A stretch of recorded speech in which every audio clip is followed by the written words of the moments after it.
You built it with AI. It's just not selling.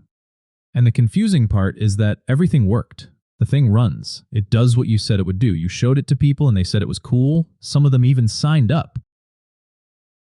And then nothing.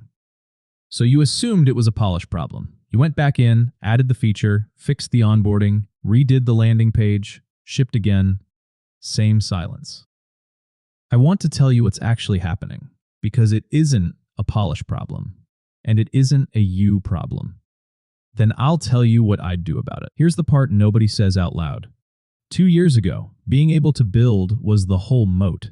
If you could take an idea and turn it into working software, you were rare, and rare is worth money. Everything about how founders were taught, every course, every tutorial, every piece of advice was built for a world where the hard part was making the thing exist. That world is gone. It ended fast and quietly.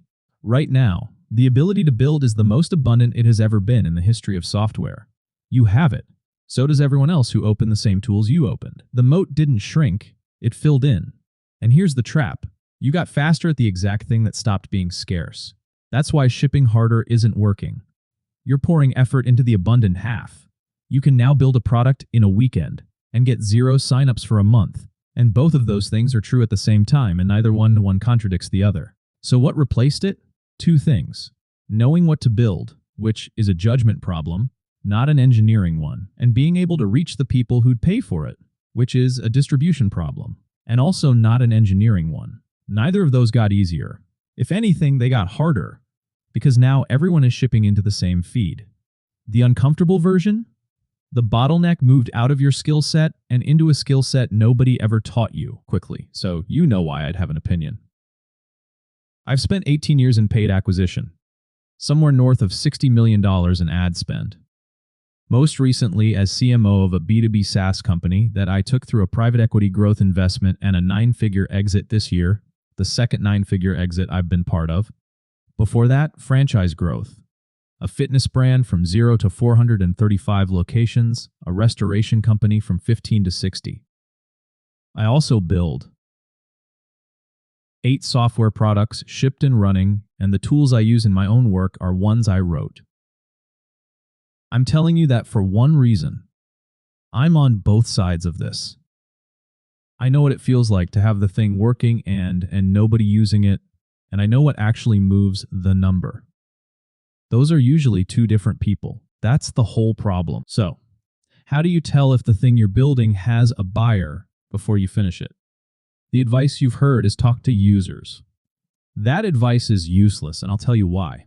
When you describe your idea to someone, you're asking them to predict their own future behavior. People are terrible at that.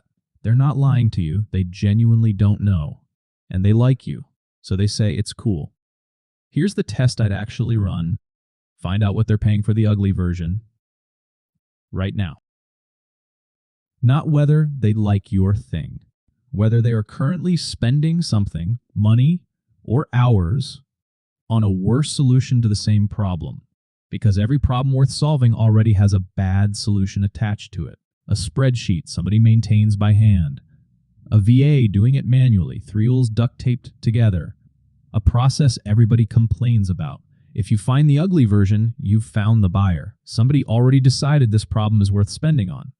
You're not creating demand, which is nearly impossible. You're redirecting it, which is very doable. And if you look and there's no ugly version anywhere, that's your answer. That's not an untapped market. That's an absence of demand, and you're about to spend 4 months proving it. The follow-up question, and this one stings, what are they doing about it today? And what does that cost them? If they can't tell you isn't a real problem, it's an annoyance. Nobody pays to remove an annoyance. So before you write the next feature, go find 5 people with the problem and ask what they currently spend on it. Not what they'd pay you, what they're already paying someone else. If none of them are spending anything, you've just saved yourself a quarter. Second thing, pricing. This is where I see the most damage. Almost everyone building right now picks a number that quietly kills the product, and they pick it for a sympathetic reason. They price off their own discomfort. You look at what you made, you think about how fast it came together, and you feel a bit guilty charging real money for it. So you pick $9. or 19. Something that feels safe to say out loud. Here's why that kills it. Price isn't a number. It's a signal. It's the loudest thing on your page, and it tells a buyer what category you're in before they read a word. Price it like a toy, and it gets evaluated like a toy. Against free, against maybe I'll build this myself in an afternoon. Which, now, they might. Second, cheap selects for your worst customers. This is the one nobody warns you about. The people who buy on price churn hardest, complain most, and never refer anyone. You'll do the most support work you'll ever do for the least money you'll ever make, and you'll conclude the product is broken when actually the price selected for the wrong room. So what do you do instead? You price against the alternative, not against what it costs you. Your own cost is irrelevant. Nobody is buying your effort. Go back to the ugly version. What does that cost them today, in money or in hours? Turn those hours into dollars. That number is your ceiling, and your price is a fraction of it. A fraction, not a rounding error. If the spreadsheet eats 6 hours a month and their time is worth $80 an hour, you're not competing with free. You're competing with $480 a month of pain. $49 against that isn't expensive. It's the obvious choice. So stop pricing off what it costs you to make and start pricing off what it costs them to not have it. Now, if you actually run those two things, you're ahead of most people building right now. And it still probably won't be enough. Let me be honest about why. Everything I just told you is judgment, not instructions. There's no step 4. When you go and apply it, you're going to hit a version of it that doesn't fit. Your market's ugly version is weird, or the number you land on feels wrong, or you can't tell whether the silence means the price is off or the positioning is, and at that exact moment, what you need isn't more content. You need somebody to look at your specific situation and tell you which thing is actually broken. That's the part you can't get from a video, including this one. I spent something north of $500,000 on masterminds and rooms over those 18 years. And looking back, almost none of the value came off the stage. It came from the person sitting next to me, 3 months ahead of me on the same problem, saying, yeah, we tried that. Here's what happened. That's the thing that's actually scarce, not information. Information has never been cheaper. What's scarce is a room full of people close enough to your problem to be useful about it. And for people building with AI right now, that room doesn't exist. There are 1,000 places to learn to build.